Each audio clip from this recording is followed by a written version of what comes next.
और good morning Kashmir में खबरों की शुरुआत करेंगे सियासी खबर के साथ। जम्मू कश्मीर कांग्रेस के सदर वक़ार रसूलवानी ने गुलाम नबी आज़ाद पर बड़ा हमला किया है। एक खास प्रोग्राम से खिताब करते हुए वक़ार रसूलवानी ने कहा कि छोटे से अवार्ड और मोदी जी के आंसू में पार्टी के दिए इज्जत, एजाज और ओहदों को गुलाम नबी आज़ाद ने भुला दिया। वक़ार रसूलवानी ने मजीद कहा कि आज वो मुख्तलिफ इलाकों में जो खोया हुआ इक़्तिदार ढूंढ रहे हैं, उन्हें वो इक़्तिदार कांग्रेस ने अता किया था।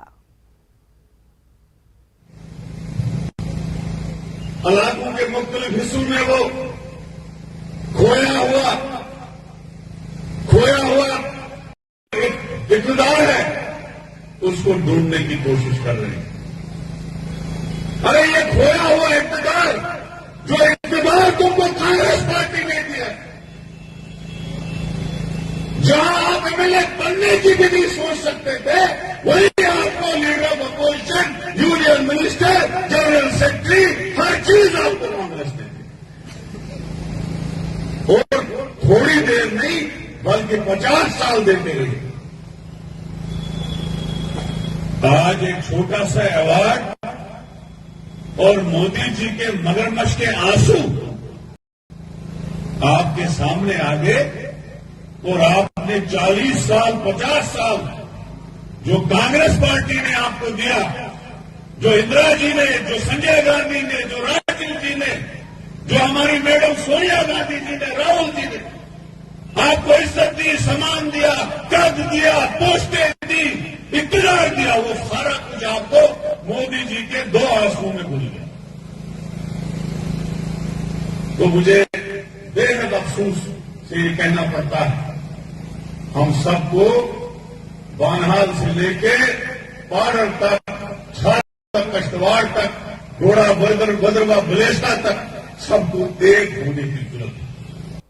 और इस बयान के ताल्लुक से क्या इसके सियासी मायने अब निकाले जा रहे हैं, हम सीधे रुख करेंगे और तफसीलात हासिल करेंगे। हमारे साथ मौजूद हैं senior editor news 18 Jammu Kashmir, Ladakh, Himachal, Tejendra Singh Sodhi. Tejendra ji, हम आपसे जानना चाहेंगे, जिस तरह से लगातार हम देख रहे हैं कि अब कांग्रेस की तरफ से हमले शुरू हो गए हैं, खास तौर पर जिस तरह से वक़ार रसूलवानी ने कल गुलाम नबी आज़ाद पर बड़ा हमला किया है, किस तरह से इसको देखेंगे सियासी तौर पर? में बड़ी खबर जो ये है कि वक़ार रसूलवानी ने जो पद्मा अवार्ड हैं उन पे तंज किया हुआ है। सियासी नोक-झोंक गुलाम नबी आज़ाद और वक़ार रसूलवानी की तो चल रही है जब से गुलाम नबी आज़ाद ने कांग्रेस का दामन छोड़ा और अपनी पार्टी डेमोक्रेटिक आज़ाद पार्टी बनाई।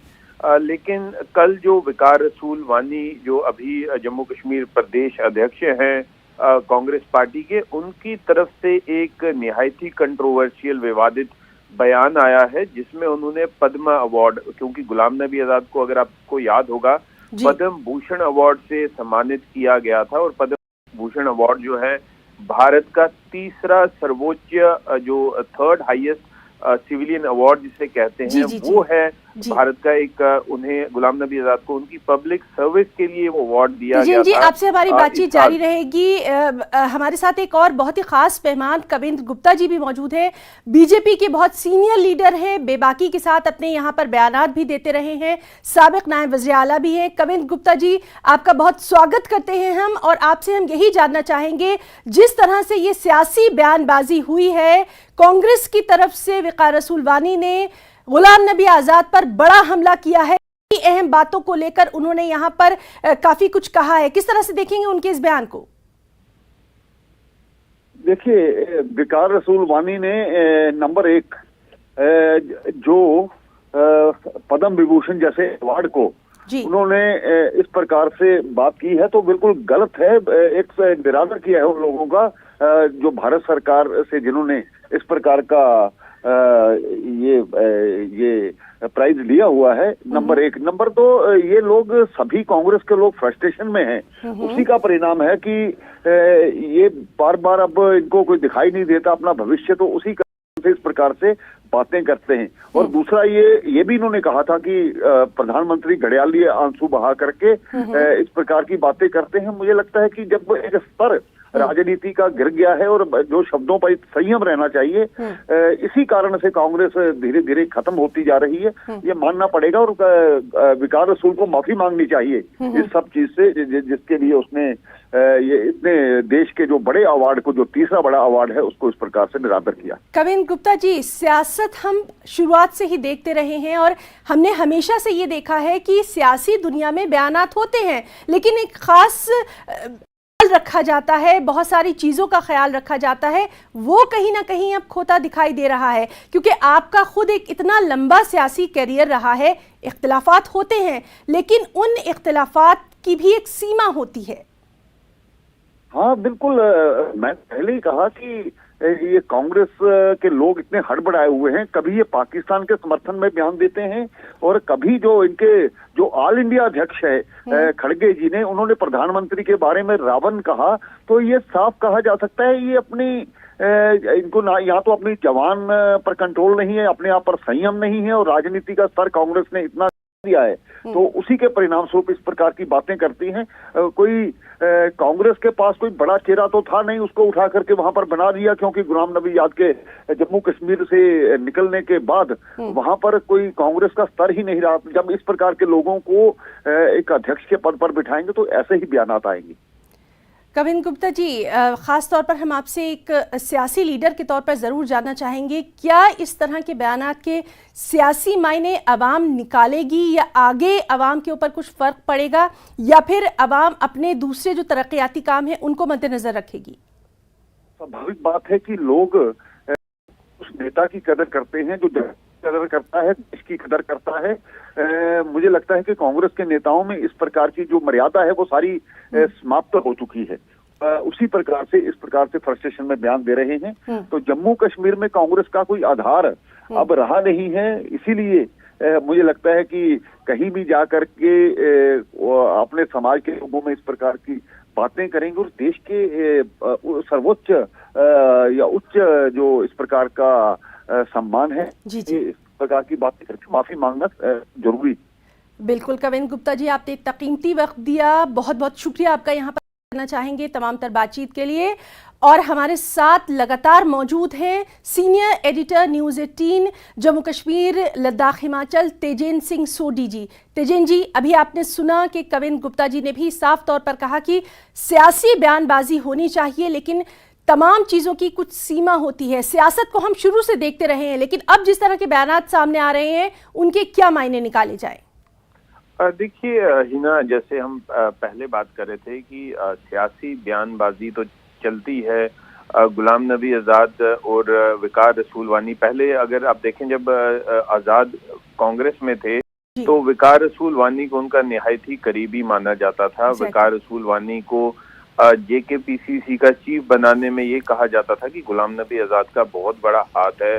गुलाम अहमद मीर जो पहले JKPCC चीफ थे, उनकी और आज़ाद के बीच में एक फ्रिक्शन थी, जिसकी वजह से गुलाम नबी आज़ाद ने जो अपना सपोर्ट था वो वकार रसूल वानी की तरफ रखा था, और वकार रसूल वानी को इसीलिए पार्टी ने जम्मू कश्मीर का अध्यक्ष बनाया था।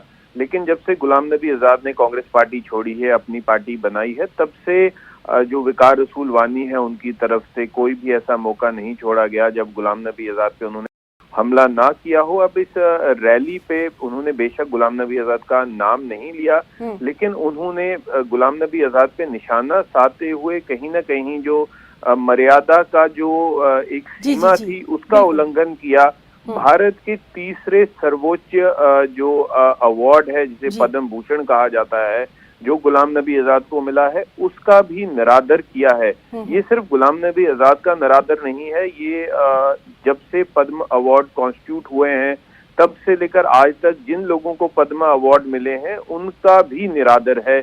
क्योंकि अपनी स्पीच में जो वकार रसूल वानी हैं, उन्होंने पद्म अवार्ड के बारे में एक ऐसी टिप्पणी की जो आपत्तिजनक है। ये कहा कि छोटे से अवार्ड के लिए पद्म अवार्ड को छोटा अवार्ड बताना एक निहायत ही आप कहें गलत जो स्टेटमेंट है, क्योंकि कई लोग अपने पूरी जिंदगी लगा देते हैं इस अवार्ड को हासिल करने के लिए, इस अवार्ड के काबिल बनने के लिए। कई जो बड़े लोग हैं, इसमें कई ऐसे लोग हैं जिन्होंने अपनी जान की बाजी लगा दी पद्म अवार्ड को हासिल करने के लिए, लेकिन वकार रसूल वानी ने एक ऐसी कंट्रोवर्शियल स्टेटमेंट देते हुए उस अवार्ड का निरादर किया है जो भारत का तीसरा सर्वोच्च अवार्ड है और कई मायनाज हस्तियां जो हैं उन्हें ये अवार्ड दिया गया है। गुलाम नबी आजाद को भी इस साल मार्च में ये अवार्ड दिया गया, हालांकि उनके नाम की घोषणा पिछले साल जब ये अवार्ड की डिटेल्स दी गई थी तभी उनका नाम घोषित कर दिया गया। इस साल मार्च में उस वक्त के जो भारत के राष्ट्रपति थे रामनाथ कोविंद जी उन्होंने ये सर्वोच्च अवार्ड जो है गुलाम नबी आजाद को दिया था। लेकिन वकार रसूल वानी की जो स्टेटमेंट आई है निहायत ही आपत्तिजनक है। अभी कविंदर गुप्ता जी भी जो जम्मू कश्मीर के फॉर्मर डेप्यूटी चीफ मिनिस्टर रह चुके हैं और काफी सीनियर लीडर हैं बीजेपी के, उनका भी यही कहना है कि एक कंट्रोवर्शियल स्टेटमेंट है, उन्हें ये नहीं कहना चाहिए था। जी तेजिन जी, जिस तरह से हम लगातार ये देख रहे हैं कि इस तरह के बयानबाजियां जो हैं वो सामने आ रही हैं, अगर हम गुलाम नबी आजाद की बात करें, कुछ सियासी नाम आज भी ऐसे हैं मुल्क में जो कि सियासत से बालातर हैं, जिनसे बहुत कुछ सीखा जा सकता है। तो इस तरह की बयानबाजियां जो हैं, क्या सियासी इनके मायने आगे कहीं निकाले जा सकते हैं? तो हम बात करने की कोशिश कर रहे हैं। हमारे साथ मौजूद थे सीनियर एडिटर न्यूज़ 18 JKLH के तेजिन सिंह सोडी, जो कि तमाम तर यहाँ पर तज्जिया पेश कर रहे थे। और इस बयान के बाद लगातार अब क्या कुछ रिएक्शंस आएगा उस पर भी हमारी नज़र बनी रहेगी। एक और अहम खबर